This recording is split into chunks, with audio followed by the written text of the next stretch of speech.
পূর্ব বর্ধমানের কাটোয়ায় সুখদেব বাবার আশ্রম। আর এখানে ৪২ বিঘা জমির উপরে তৈরি হয়েছে বাবার অর্থাৎ গুরুদেবের এই আশ্রম।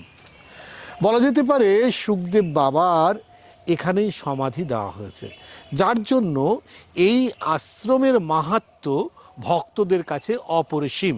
তাই দূর দূরান্ত থেকে ভক্তরা, তার অনুগামী শিষ্যরা এখানে আসে গুরুর ধামে, গুরুর যেখানে সমাধি, সেই সমাধি ক্ষেত্র পবিত্র স্থলকে তারা স্পর্শ করে অনুভব নিতে চায় গুরুর সাহচর্য।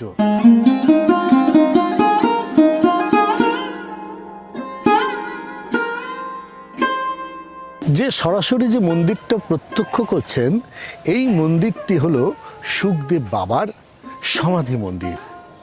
জানা যায় বা শোনা যায় সুখদেব বাবার সমাধি এখানেই রাখা হয়েছে, যার জন্য এই স্থলটি অর্থাৎ এই স্থানটি সমস্ত শিষ্যের কাছে বা তাদের ভক্তের কাছে এটা একটি পবিত্র মন্দির।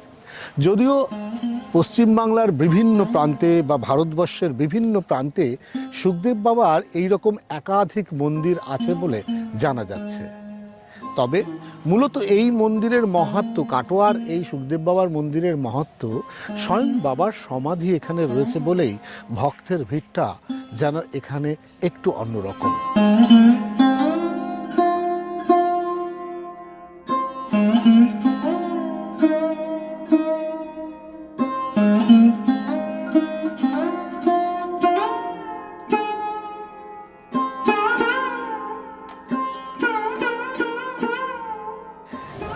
আমি এখন যে জায়গাটায় দাঁড়িয়ে আছি সেই জায়গাটি সম্পর্কে আপনাদের নিশ্চয়ই কৌতূহল হচ্ছে।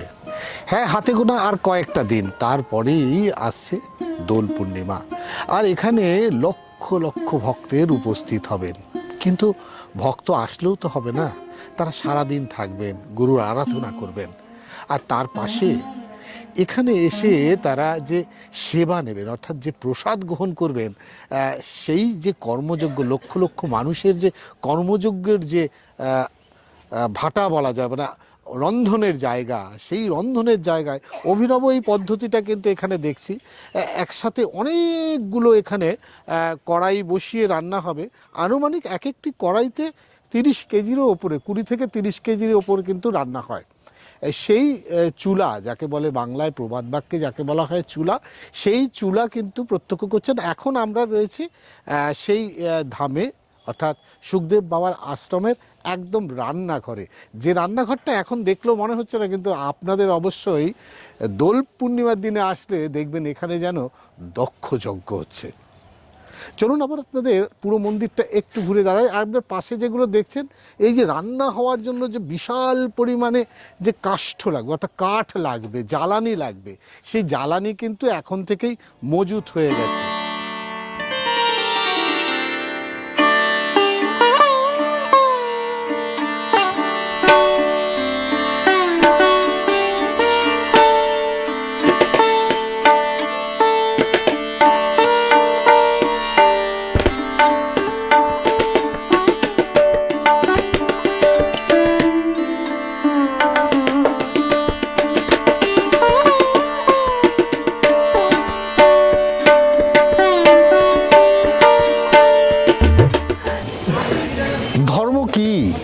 ধর্ম সমক্ষে অর্থাৎ ধর্ম সম্পর্কে আমরা হয়তো সঠিক কোনো ধারণা নেই, কিন্তু যেটা বলা হয় সেটা হচ্ছে গুরুর সঙ্গ লাগে।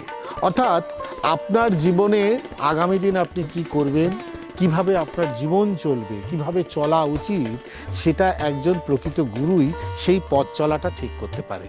আমরা সুখদেব বাবার আশ্রমে এসে এখন যে গাছটায় রয়েছি দেখুন, এটা বলে জগদ্ধাত্রীতলা। দেখুন এই গাছটার গাছের একটা পবিত্র জায়গা যদি বলা যায়। ঠিক এই গাছের উল্টো দিকেই রয়েছে কিন্তু মন্দির, একটা ছোট মন্দির রয়েছে। যুগ অনুযায়ী যেই 4 যুগের শেষ যুগ অর্থাৎ কলিযুগ, কলিযুগের যে নাম, কলিযুগের একটাই নাম, সেটা হচ্ছে কৃষ্ণ নাম। হরে কৃষ্ণ কৃষ্ণ কৃষ্ণ হরে হরে, হরে রাম রাম রাম হরে হরে। সেই বাণী যেন এখানে প্রস্ফুটিত হচ্ছে মন্দিরের দেওয়ালে।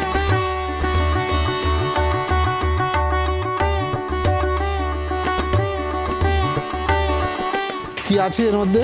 এর মধ্যে ঠাকুরের যে মন্দিরে বড় প্রসাদ হয় সেগুলো আছে। তোমার নাম কি? বিকি। বিকি। আচ্ছা দেখি, দাঁড়াও দেখি, আমার ক্যামেরা বন্ধুকে বলবো কি প্রসাদটা দেখো। এটা প্রসাদ, এটা প্রসাদ হিসাবেই দেওয়া হয়েছে। আর আমি কিন্তু সেই প্রসাদ হাতে তুলে নিয়েছি। এটা আমার সৌভাগ্য যে আমি সেই প্রসাদটা পেয়েছি। আর আপনাদের পেতে হলে অবশ্যই আসতে হবে কিন্তু সুখদেব বাবার আশ্রমে, কাটোয়ার সুখদেব বাবার আশ্রমে। আসলে কলিযুগে গুরু বিনা জীবন কিন্তু বৃথা। তাই সুখদেব বাবার এই আশ্রমে আপনাদের আসতে হলে একদম সকাল সকাল আসতে হবে। এবং সেই সাথে এই আশ্রমে আসলে আপনি যেটা পাবেন, দুপুরের অন্নভোগও পাবেন, কারণ এখানে কেউ অন্ন ছাড়া ফিরে যায় না। প্রসাদ পাবেন এবং সকাল 9টা থেকে কিন্তু এটা খোলা হয়, সন্ধে পর্যন্ত খোলা থাকে।